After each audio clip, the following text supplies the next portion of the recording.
The Gruffalo's Child, written by Julia Donaldson and illustrated by Axel Scheffler.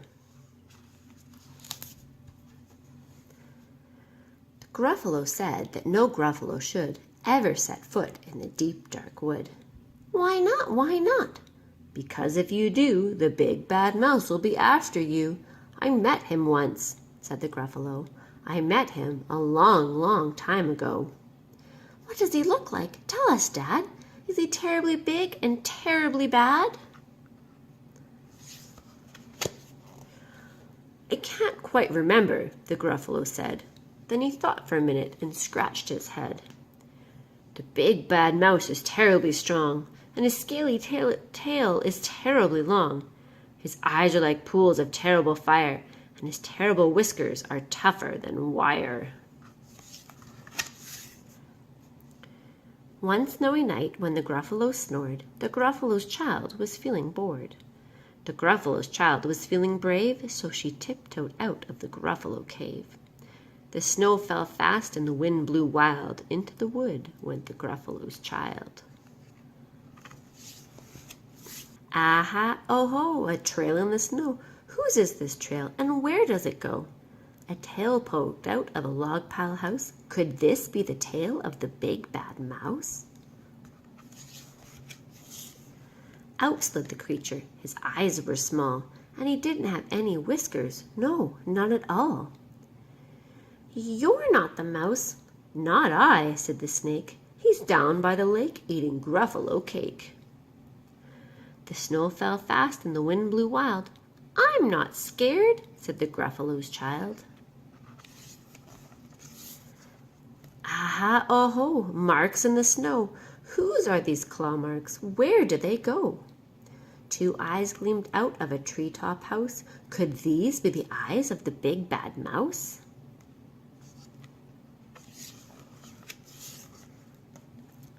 Down flew the creature. His tail was short, and he didn't have whiskers of any sort. You're not the mouse. Woo-hoo, not I, but he's somewhere nearby eating Gruffalo pie.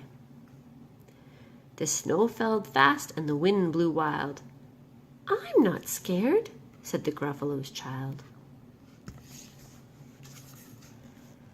Aha, oh ho, a track in the snow. Whose is this track, and where does it go?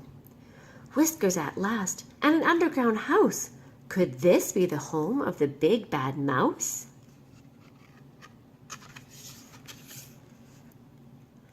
Out slunk the creature. His eyes weren't fiery. His tail wasn't scaly. His whiskers weren't wiry. You're not the mouse. Oh, no, not me. He's under a tree drinking Gruffalo tea. It's all a trick, said the Gruffalo's child, and she sat on a stump where the snow lay piled. I don't believe in this big bad mouse.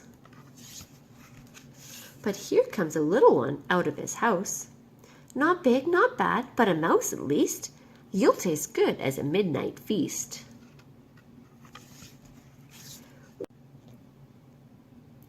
Wait, said the mouse, before you eat. There's a friend of mine you ought to meet. If you'll let me hop onto a hazel twig, I'll beckon my friend so bad and big. The Gruffalo's child unclenched her fist. The big bad mouse, so he does exist? The mouse hopped into the hazel tree. He beckoned, then said, just wait and see.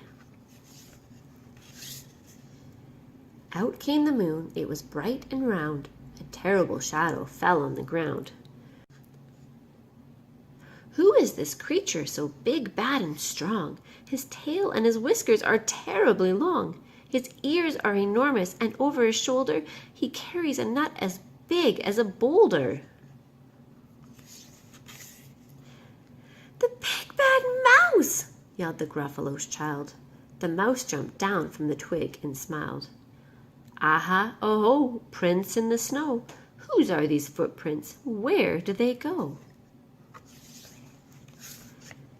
The footprints led to the Gruffalo cave, where the Gruffalo's child was a bit less brave. The Gruffalo's child was a bit less bored. And the Gruffalo snored and snored and snored. The end.